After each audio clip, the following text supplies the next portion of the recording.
2024 के लोकसभा चुनाव में बीजेपी को पूरा विश्वास है कि वो 400 पार का आंकड़ा पार कर लेगी और इसीलिए हमने सोचा क्यों ना देश की जनता से ही पूछें कि 400 पार का आंकड़ा पार हो पाएगा या नहीं। तो जैसे कि इस बार बीजेपी ने घोषणा पत्र में ये जारी किया है कि 400 पार आंकड़ा होगा, तो आपको क्या सत्ता में आ जाएंगे पर 400 पार नहीं कर पाएंगे, काम ही नहीं होता ना। वैकेंसी घटा दी है, मैं बैठा हूँ बेरोजगार बैठा हूँ, कोई चाय पी रहा हूँ, शर्मा जी की चाय अलग पी रहा हूँ।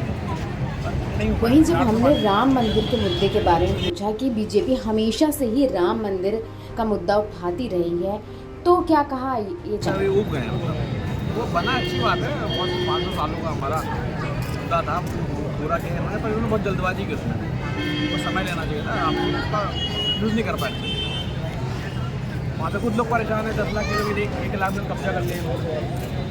अब जाके जब रिपोर्टिंग करो देखो आपको बना मसाला मिलेगा बढ़िया माहौल। एक और जहां बेरोजगारी को लेकर युवा वर्ग खासा परेशान है, तो वहीं इन दादाजी ने बेरोजगारी को लेकर क्या कुछ कहा, आइए जानते हैं। जब सशक्त हो किसी को आत्मनिर्भर भारत कह सकते हैं। हर आदमी नौकरी कहते थे तो चक्कर ही है ना। यानी आपके अंतरात्मा कह रहे हैं कि इस बार बीजेपी का 400 पार आंकड़ा होगा। पार को मतलब पार ही नहीं, 400 पार का एक दूसरा उद्देश्य है, ये आप जान रही होंगे। 400 पार का एक उद्देश्य दूसरा है। ऐसा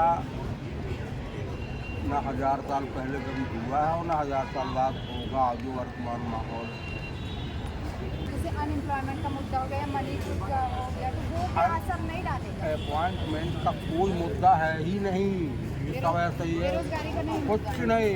काहे की बेरोजगारी, रोजगार लगे हुए हैं, काहे की बेरोजगारी। अब जेब में भरने तो ये किसान आंदोलन हुआ था, तो क्या ये किसानों की समस्या नहीं है? किसानों की कोई समस्या है, इसलिए जिस गति से अन्य चीज़ें नहीं हुई हैं वो आप लोग जान रहे हैं, उस हिसाब से जो परिश्रम किसान कर रहा है, उत्पादन जो हो रहा है, उस हिसाब से किसान को और इम्प्रूव करना चाहिए। आगे किसान का आपको सही होता है, यानी किसानों की नाराजगी जाए नाराजगी है तो। और ये इसका जैसे इसका बीजेपी का मोटो है या बीजेपी सम्मेलन या राम मंदिर का ये असर नहीं डालेगा?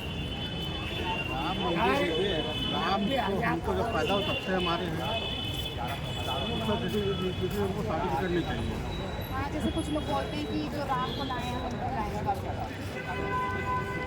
राम को भाई लाए हैं तो हम तो कहते राम हमको लाए हैं, राम पूरी सृष्टि को लाए हैं, हम कैसे मान लेंगे राम को लाए हैं। ठीक, मंदिर मुझे बहुत शर्म है, महंगाई भी है, जितनी चीज़ें देखिए दुगनी से दुगनी हो गई है। सिलेंडर देखिए 1100 का बिकिया, ये बहुत हैं और सरकारी विभागों में वैकेंसी बहुत है। ये बेरोजगारी सबसे बड़ा मुद्दा है, यानी पब्लिक इस बार सोच समझ कर वोट दे रही है। पब्लिक बहुत साइलेंट है, बहुत सोच रही है, बहुत साइलेंट है और साइलेंट हुई वोट कर रही है। उसका नतीजा अभी सामने आएगा। और ये जैसे विपक्ष मुद्दा उठाता है कि ईवीएम का घोटाला हो जाता है, तो अगर क्या पता जनता देखिए ईवीएम का है तो ये चुनाव आयोग को थोड़ा इसमें से करना चाहिए था। जैसे 150 सीटें वो बैलेट पेपर करा देती है, 100 बैलेट पेपर करा देती है, बाकी ईवीएम में करा देती है, सब साफ हो जाता है। सब नतीजा दे के मैंने सबसे पूछा तो उन लोगों ने ये कहा कि इस बार 400 पार तो नहीं हो पाएगा। हालांकि जैसे राम मंदिर बीजेपी का सबसे बड़ा मुद्दा रहा आता है, लेकिन लोगों ने कहा है कि राम तो पहले से ही थे, तो इसलिए राम मंदिर बहुत ज़्यादा बड़ा मुद्दा नहीं है। और लोगों ने महंगाई और बेरोज़गारी को लेकर भी ये कहा है कि ये ज़्यादा बड़े मुद्दे हैं इन कंपेयर टू राम मंदिर या हिंदुत्व। तो बीजेपी के ही गढ़ में लोग ये कह रहे हैं कि इस बार 400 पार तो नहीं होने वाला है। हालांकि नतीजे देखना होगा कि अब क्या वो 400 पार हो पाएगा या नहीं।